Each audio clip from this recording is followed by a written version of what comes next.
Shalom, selamat pagi, selamat bertemu kembali dalam program kita membaca Alkitab setiap hari. Pagi hari ini kita masuk dalam episode 18 Juni. Saya terus mengajak kita, Bapak dan Ibu, kita ikuti terus pembacaan Alkitab kita. Mari kita terus bertemu di dalam firman Tuhan. Mari kita baca Alkitab kita, saudara. Amin. Baik, sebelum kita lanjutkan, saudara kita mari berdoa bersama. Bapak yang baik, terima kasih buat pagi hari ini, pagi yang indah bagi kami. Kami percayakan hidup kami dalam tuntunan-Mu, dalam tuntunan firman Tuhan, sehingga hari ini kami boleh berkemenangan bersama dengan Tuhan, Allah kami yang hidup. Terima kasih Tuhan, di dalam Yesus Kristus kami sambut firman Tuhan, haleluya, amin. Baik, tema kita pagi hari ini, jangan memberi uang kepada pengemis. Jangan memberi uang kepada pengemis. Kisah Para Rasul 3 ayat yang ke-6 saya bacakan kepada kita. Tetapi Petrus berkata, emas dan perak tidak ada padaku, tetapi apa yang kupunyai kuberikan padamu. Demi nama Yesus Kristus orang Nazaret itu, berjalanlah. Ada seorang yang lumpuh sejak lahir, dan setiap hari pekerjaannya adalah meminta sedekah atau mengemis kepada orang yang masuk ke dalam bait Allah. Ketika orang lumpuh ini melihat Petrus dan Yohanes hendak masuk ke bait Allah, orang lumpuh ini meminta sedekah.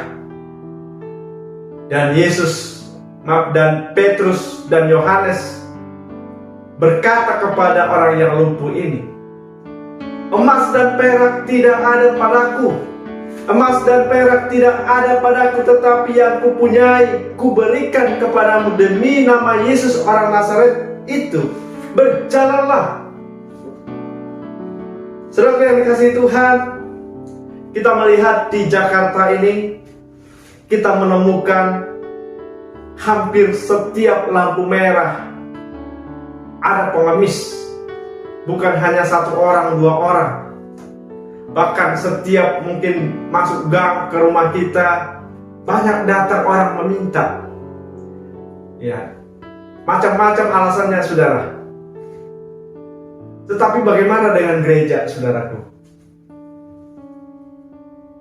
Di kota Jakarta ini kita melihat orang-orang pengemis ini sengaja, saudara.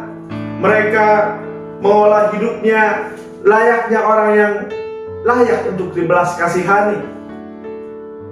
Mereka sengaja mengolah hidupnya supaya mereka bisa eksis di Jakarta.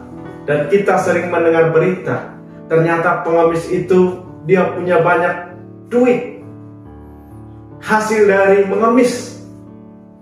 Dan mereka bisa mendapatkan per hari bisa sampai ratusan ribu, bahkan bisa sampai jutaan per hari.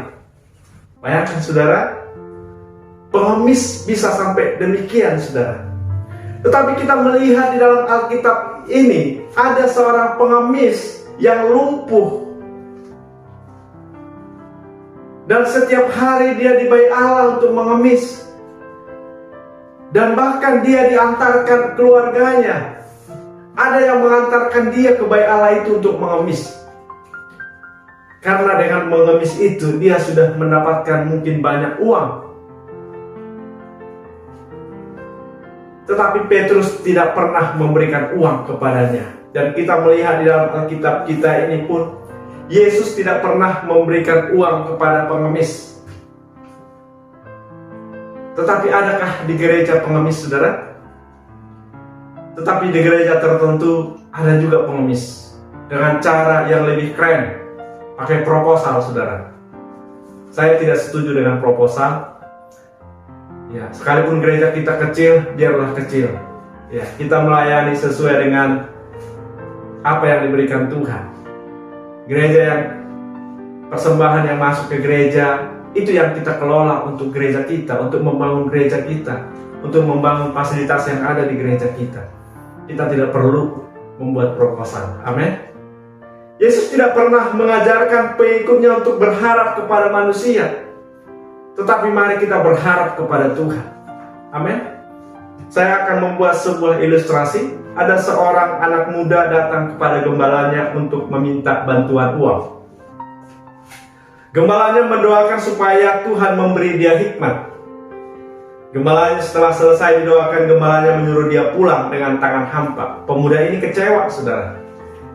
Dia pikir pendeta ini pelit. Tetapi di tengah jalan, pemuda ini melihat seorang penjual minyak. Akhirnya dia terpikir untuk menjual minyak.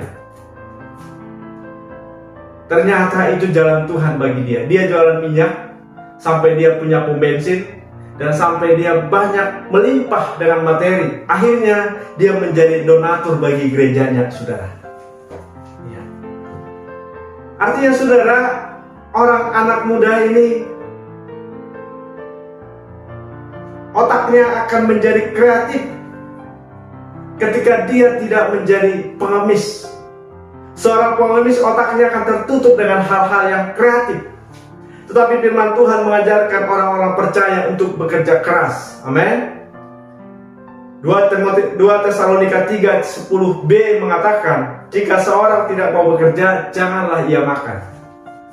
Jadi Tuhan mengajarkan kepada kita, firman Tuhan mengajarkan kita supaya jangan memberi uang kepada pengemis. Dan pengemis pun jangan berharap kepada manusia. Jangan ada di tengah-tengah gereja kita menjadi pengemis. Amin. Dan juga jangan ada kita juga yang memberikan uang kepada pengemis. Karena sama aja, saudara, ya.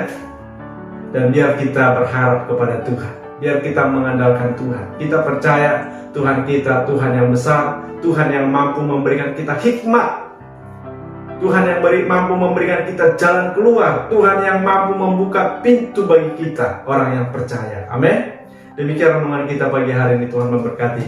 Kita berdoa. Terima kasih Tuhan buat renungan kami pagi hari ini, supaya kami tidak memberi uang kepada pengemis, dan kiranya di antara kami pun jangan ada yang menjadi pengemis yang berharap kepada manusia, tetapi biar sekaliannya kami berharap hanya kepada Allah kami, Allah yang hidup, yang membuka jalan keluar bagi setiap kami. Di dalam Yesus Kristus kami berdoa. Haleluya. Amin. Selamat pagi, selamat beraktivitas. Tuhan Yesus memberkati kita. Shalom.